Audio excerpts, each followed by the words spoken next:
Ben Hodges is a retired U.S. Army Lieutenant General and former commander at the U.S. Army Europe. Welcome to our program, General Hodges. Thank you very much, Daniel.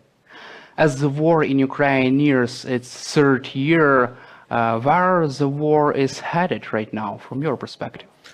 I think that after 11 years of war and all the damage and casualties that Russia has suffered, the Black Sea Fleet is a non-factor. The Russian Air Force has failed to achieve air superiority over Ukraine, even over their own troops. Russian economy is in trouble. Ukraine is increasing its ability to destroy Russian oil and gas infrastructure. And in the reports I see from Ukrainians is that the intensity of Russian attacks seems less than what it was for weeks now. Russia's not able to eliminate the Ukrainian bridgehead inside Kursk. And this is without the U.S. or anybody else actually committing to saying we want Ukraine to win, and without putting full economic pressure on Russia. So if you ask me how it's going, of course, if you're in the infantry in the trench outside Pokrovsk, it's terrible. But if you can step back and think big picture, Ukraine is in a very strong negotiating position. Of course, for me, I wish that my government and others would say, we want Ukraine to win, and we're going to do everything necessary for Ukraine to win. That's not what's happening. So I think probably, how's it going? I think Ukraine is actually in a strong position right now. Do you feel that the war is headed toward the end right now? Any signs of that? I think that there were false expectations based on what President Trump said before he was president, that this is going to be done in 24 hours, and then it became 100 days, and now, who knows? I mean, there's a lot of mixed signals. I listened to your president just now here in Munich, President Zelensky, and I mean, he is, what an amazing leader he is. And I think that he knows that, as he said, this is my country, so it will be my plan, not just accepting whatever two other leaders might dictate. And I think that that's as it should be. So this negotiation process probably will go on for quite some time. I don't think it's going to end in the next 2 or 3 months, unless there's some massive breakthrough, because nobody on the planet believes that Putin would live up to any agreement. And so without some kind of force to compel him to live up to the agreement, it's unlikely. And so then finding who will provide this force, who, you know, all those kind of things, I think will have to be taken into account.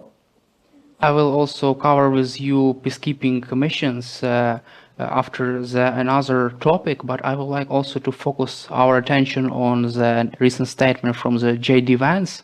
U.S. Vice President J.D. Vance told the Wall Street Journal that the U.S. could use military means of pressure on Putin, even he did not exclude sending troops to Ukraine. What could be the U.S. military options for Ukraine in case of a ceasefire? How can the U.S. government support this mission from the air, on the ground, with boots on the ground, with money, or only with intelligence? Well, actually, yes to all of those. I mean, and that was the good thing that the vice president said, so that the Russians should worry that everything that we could do is on the table, everything. Now, whether or not they ever intend to actually do that, but you know, I thought it was a mistake when President Biden said back in 2021, no boots on the ground. That was even before the Russian large-scale invasion. Why would you say that? And so while I have some questions and problems with much of how the Trump administration is approaching this, I was glad to hear the vice president say, yes, we may do this, we may do this, we may do this. The Kremlin should worry about that.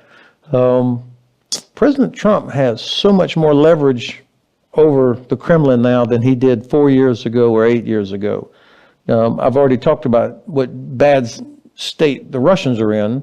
On the other side, the United States economy, President Trump comes in with a very strong U.S. economy. The vast majority of the Congress supports Ukraine. So he's got all the congressional support. I just came from speaking to a U.S. senator, a Republican, and he said the vast majority of Congress supports Ukraine. So the president has everything he needs. You remember General Kellogg said, we, on a scale of 1 to 10, we probably are a 3 in terms of sanctions. So that means there's so much more that can be done. That's leverage. The president could say, okay, Putin, you're not negotiating in good faith, so we're going to open up the warehouse, and everything that we have that Ukraine needs, we're sending it without restrictions. So these are all things that could be done. It's not going to happen like that, but the Russians should worry that it could happen like that. Now, one of the things that I think has increasing appeal is the idea of the U.S., Poland, Romania, other countries providing some sort of air defense, at least for the western half of Ukraine, somehow to help knock down missiles that are coming in, drones. That would be more difficult than it sounds, but if hopefully somebody's actually working on that, maybe that is a possibility. They will have to do it before a peacekeeping force. I mean, that will have to be in place before any peacekeeping force might go into Ukraine. So I think there's a lot of things that could be done. Speed up the delivery. I mean, we have been, for a lot of different reasons, some of them are legitimate reasons, it's been slow. I know slower than what the military leadership wanted, the U.S. military leadership. It's been slower getting things there than what they wanted. So these are all things that we could do. So you're confident that Trump's administration has enough power to force Putin to agree with this ceasefire plan if such measures are imposed? I am very confident of that. Well, of course, what I don't know, this is only part of a bigger thing. I think negotiations are probably not just about a ceasefire or a line somewhere. I think it's probably connected to other things. And of course, every member of the administration always talks about China. So whatever is being worked out with regards to Ukraine, they have an eye towards China also. And the Chinese should see that we are willing to do all these things to defend our interests, sovereignty, freedom of navigation, etc. The Chinese should be worried. If they don't see us doing this, then I think they're not so impressed with what we say about the Pacific.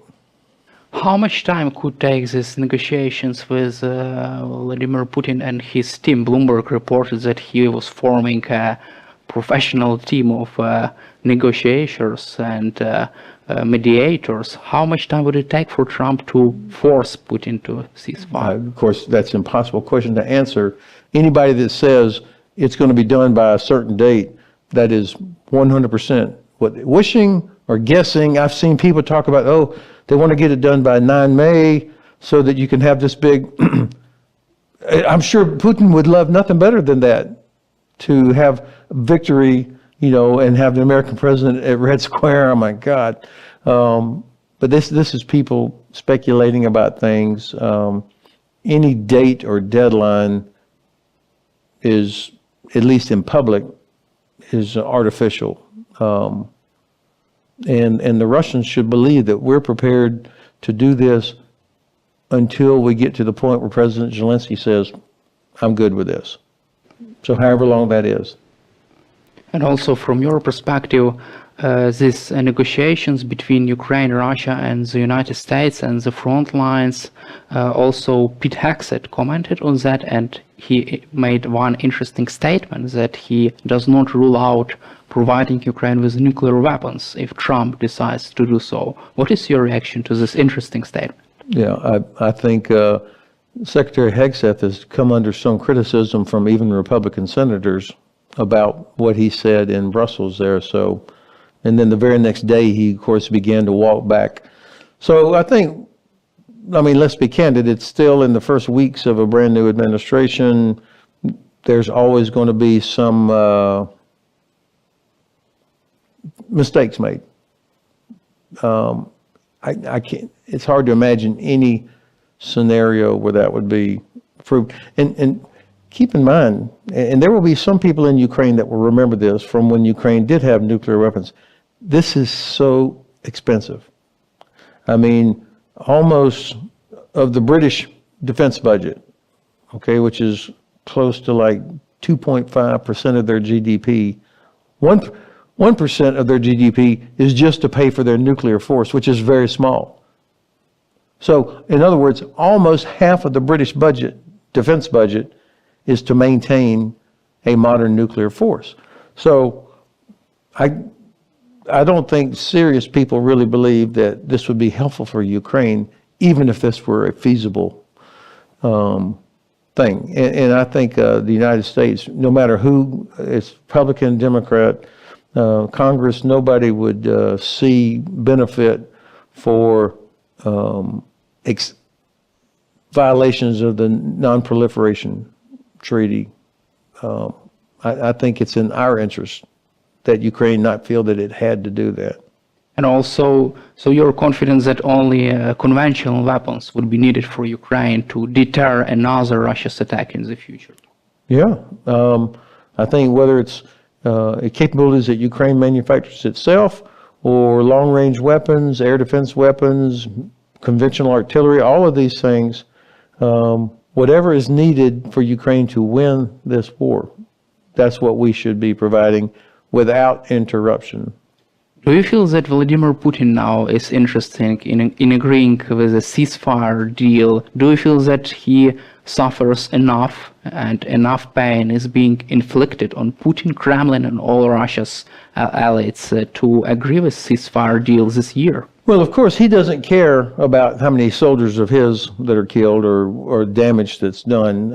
I think he continues this war as long as he thinks that we will quit. I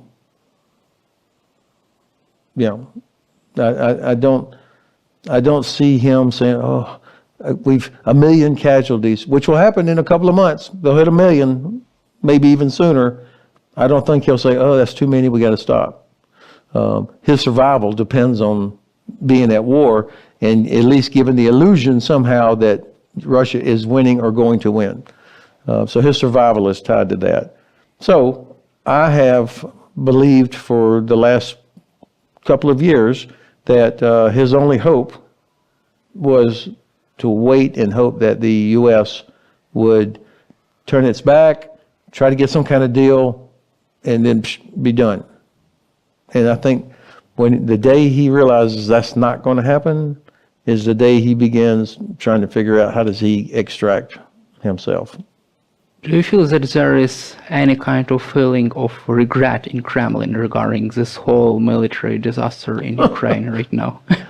Yeah, of course, I can only speculate based on what different people in Russia say, you know, the talking heads, the propagandists, the different people that talk on Russian talk shows.